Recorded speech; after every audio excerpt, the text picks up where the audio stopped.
Hello everyone, कैसे हैं आप सब। एक बार पुनः से कोचिंग क्लासेस पर स्वागत है। उम्मीद करता हूं आप सब अच्छे होंगे, मस्त होंगे, बेहतर होंगे, आपकी पढ़ाई बेहतर चल रही होगी।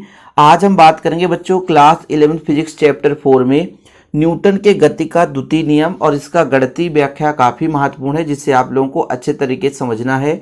F बराबर ma सिद्ध करेंगे बच्चों, जो कि एग्जाम में पूछा जाता है। सबसे पहले थोड़ा सा नियम देखिए कि किसी वस्तु के संवेग में परिवर्तन की दर उस पर आरोपित बल के अनुक्रमानुपाती होता है और यह परिवर्तन बल की दिशा में होता है। आप लोगों को संवेग के बारे में मालूम होगा बच्चों। संवेग होता क्या है? संवेग का मतलब होता है द्रव्यमान गुणे वेग। अच्छा, किसी भी वस्तु का वेग बदलेगा तो उसका संवेग बदल जाएगा, ये तो क्लियर है, क्योंकि किसी वस्तु का संवेग दो चीजों पर निर्भर करता है। एक तो पहला होता है द्रव्यमान, P बराबर होता है बच्चों m इंटू भी।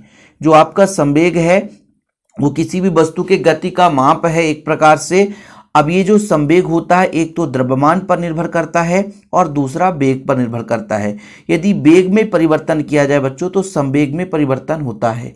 अब वेग में परिवर्तन कैसे होगा? तो आप सबको पता है कि हम किसी वस्तु पर बल में परिवर्तन करेंगे, यानी बल लगाएंगे, तभी वेग में परिवर्तन होगा। जैसे मान लीजिए साइकिल चल रही है, हम बल लगाएंगे भाई साहब तो ब्रेक लगाएंगे, और ब्रेक लगाएंगे तो साइकिल रुक जाएगा। ऐसे ही आपका बस चल रहा है, उस पर ब्रेक लगाएंगे, और ब्रेक लगाएंगे तो क्या है, बल लगाना पड़ता है। इसका मतलब किसी वस्तु के वेग में परिवर्तन तभी हो सकता है जब उस पर हम बाह्य लगाएंगे, और जब वेग में परिवर्तन होता है बच्चों तो संवेग में परिवर्तन हो जाता है। सिंपल है। तो इसी चीज को न्यूटन ने एक नियम दिया कि किसी भी वस्तु के यदि संवेग में परिवर्तन हो रहा है तो वो किस पर डिपेंड करता है? बल पर डिपेंड करता है।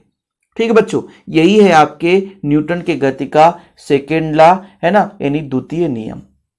पहला नियम क्या था? यदि कोई वस्तु गतिमान है तो गतिमान ही रहेगी, स्थिर है तो स्थिर ही रहेगी, जब तक उसमें बाह्य बल ना लगाएं उसकी स्थिति में परिवर्तन नहीं होगी। ये आपका पहला नियम था। और दूसरा नियम ये हुआ संवेग से संबंधित है। दूसरा नियम संवेग से संबंधित है, यानी किसी वस्तु में संवेग में परिवर्तन हो रहा है तो भाई साहब वो संवेग में परिवर्तन किस पर डिपेंड करेगा? वेग पर डिपेंड करता है। वेग किस पर डिपेंड करता है? उस पर लगाए गए बल पर। तो डायरेक्ट ये भी तो कह सकते हैं ना कि संवेग जो है वो बल के अनुक्रमानुपाती होगा, यानी जितना हम बल लगाएंगे उतना उसके अनुक्रमानुपाती होता है। इसके पहले मैंने जो संवेग पर वीडियो दिया था, उम्मीद करता हूं आप लोग, है ना, उस पर अच्छे तरीके से गहन अध्ययन किए होंगे कि किसी गतिमान वस्तु का संवेग उसके निहित गति की मात्रा की माप को बताता है। ठीक है, संवेग है क्या? द्रव्यमान और वेग का गुणनफल संवेग। लेकिन मुख्य रूप से वो बताता क्या है? किसी गतिमान वस्तु का जो संवेग है उसके निहित गति की मात्रा की माप है बच्चों, कि कितना गतिमान हो रहा है उसका माप बताता है। अब चलिए शुरू करते हैं कि कोई वस्तु है भाई, गति करेगा तभी उसमें संवेग में परिवर्तन होगा, ये तो क्लियर है। क्यों? क्योंकि भाई संवेग का मतलब होता है द्रव्यमान गुणे वेग। यदि उसमें वेग नहीं है तो फिर संवेग कहां से होगा? तो माना स्मॉल m द्रव्यमान की कोई वस्तु v वेग से गतिशील है, उस पर कोई बाह्य बल F समयांतराल डेल्टी तक लगाया जाता है, यानी कोई बाह्य बल समयांतराल डेल्टी यानी अल्प समय तक लगाते हैं तो उसके संवेग में परिवर्तन डेल p हो जाता है, तब गति के द्वितीय नियम से। भाई यहाँ पे कहने का मतलब ये हुआ कि कोई हमारे पास एक वस्तु है ना, उस भी वेग से गतिमान है, लेकिन थोड़ा सा हम बल लगाते हैं बच्चों तो उस पर संवेग में परिवर्तन हो जाता है। तो यहां पर हो जाएगा आपका F समानुपाती संवेग में परिवर्तन की दर। दर का मतलब होता है समय के साथ, यानी ये जो डेल पी है बच्चों, इसमें जो परिवर्तन है वो किसके साथ? समय के साथ हो रहा है। डेल टी यानी समय के साथ हो रहा है। ठीक है, समय के साथ संवेग में परिवर्तन हो रहा है। अब जैसे ही समानुपाती हटाते हैं तो एक नियतांक लगता है, सबको पता है। एक नियतांक लग गया कि एक नियतांक है बच्चों जिसे हम आनुपातिक नियतांक कहते हैं। ये हो गया जहां के एक क्या है, ब्रैकेट में लिखेंगे आप लोग, जहां के एक आनुपातिक नियतांक है। जहां के एक आनुपातिक नियतांक है। इतना क्लियर बच्चों, कोई दिक्कत? अब यदि k का मान 1 रख दें, यदि k बराबर 1 हो तब f का मान बताओ। k बराबर 1 हो तब F बराबर कितना हो जाएगा बच्चों, आपका हो जाएगा del P upon del T हो जाएगा, del P upon del T हो जाएगा। K बराबर 1 रख देंगे। और जब भी आप लोग एक सूक्ष्म समय अंतराल के लिए बात की होंगे, यदि लिमिट की बात की होंगे कि अत्यंत कम समय के लिए बात करें बच्चों, अत्यंत कम समय के लिए, बहुत कम समय के लिए, यानी किंतु सीमा लगा रहे हैं कि अत्यंत कम समय हो। कम समय मतलब डेल टी टेंस टू 0, अर्थात बच्चों लिमिट लगा देंगे डेल टी टेंस टू, यदि 0 लगाएंगे और इतने समय में कितना संवेग परिवर्तन होता है, तो ये संवेग के अवकलन के बराबर होगा। ये हो जाता है dp अपान dt। इस रूप में इसको हम लिख सकते हैं। तब हो जाएगा बच्चों f बराबर del p upon del T की जगह लिख सकते हैं dp अपान dt। अब आप लोगों ने तो पढ़ाई है कि सर संवेग में परिवर्तन हो रहा है, तो संवेग बराबर द्रव्यमान गुणे वेग, संवेग बराबर द्रव्यमान गुणे वेग।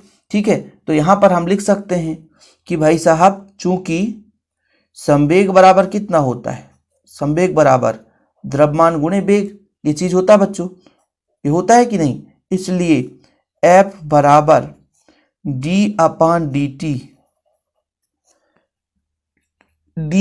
dt। देखो हर जगह सदिश लगाए हैं ना बच्चों, तो आप भी सदिश लगा दो, हर जगह सदिश फॉर्म में चल रहा है, इसलिए आप हर जगह सदिश यहाँ पे लगा सकते हो। ठीक है, और यहाँ पर हो जाएगा P का मान कितना है, m भी है। अब m को हम बाहर ले लेंगे, जब m बाहर आ जाएगा तो F इक्वल हो जाएगा, m बाहर आ जाएगा बच्चों, और ये d भी बचेगा, dv अपान dt। अब आप 11th क्लास में यदि क्रम से हमसे पढ़ रहे होंगे तो आपको पता होगा कि वेग में परिवर्तन की दर को क्या बोलते हैं, त्वरण कहते हैं। वेग में परिवर्तन की दर को त्वरण कहते हैं। तो यहां पर आप लिखोगे किंतु dv अपान dt, ये क्या है बच्चों, dv अपान dt ये त्वरण है, यानी वस्तु का त्वरण है, वस्तु का त्वरण है बच्चों। क्या है, वस्तु का त्वरण, वस्तु का त्वरण है, तो इसके जगह हम मान रख देंगे, तो F बराबर आ जाएगा ma, F बराबर ma आ जाएगा बच्चों, या इसको हम ऐसा भी लिख सकते हैं F बराबर ma। ये सदिश रूप है, सदिश को हटा देंगे, और यही आपकी न्यूटन के गति का द्वितीय नियम का गणितीय व्याख्या निकल कर आ चुका है। इसको हम कह देंगे बच्चों बल बराबर क्या होता है, द्रव्यमान गुणे त्वरण। जी हाँ, यहां से बल का फार्मूला भी निकल कर आ चुका है। तो न्यूटन के गति के द्वितीय नियम से बल का मान निकल कर आया द्रव्यमान गुणे त्वरण। बिल्कुल सिंपल है, 5 मिनट में आप इसे तैयार कर लेते हैं। लेकिन जो बच्चा स्टेप बाय स्टेप फॉलो करता है, स्टेप बाय स्टेप अच्छे तरीके से समझता है, उसी को ये चीज समझ में आ पाता है। अब इसका एक अवकलन विधि से भी है, तो आप लोगों को यदि डिमांड रहेगा कि सर अवकलन विधि से भी करा दीजिए, कभी कभी क्वेश्चन पूछ देता है ना, न्यूटन के गति के द्वितीय नियम को अवकलन विधि से सिद्ध कीजिए, तो फिर आप लोगों को दिक्कत हो जाएगी, आपसे नहीं बनेगा। लेकिन मैं हमेशा कराता हूं दोनों नियम, ताकि आपको प्रॉब्लम ना हो। और बच्चों यदि आपको मान लीजिए नोट्स लेना है, तो आपको मेरे पर्सनल नंबर पे कांटेक्ट करना है। ठीक है, मेरा पर्सनल नंबर है 9685 29 91 49। 100 रुपये लगता है एक सब्जेक्ट के, और ऑल चैप्टर के प्रॉपर नोट्स आपको दिए जाते हैं। ठीक है, तो जिन बच्चों को भी नोट्स लेना है तो इस नंबर पर व्हाट्सएप कर सकते हैं। फिलहाल अभी के लिए इतना ही। जय हिंद, वंदे मातरम।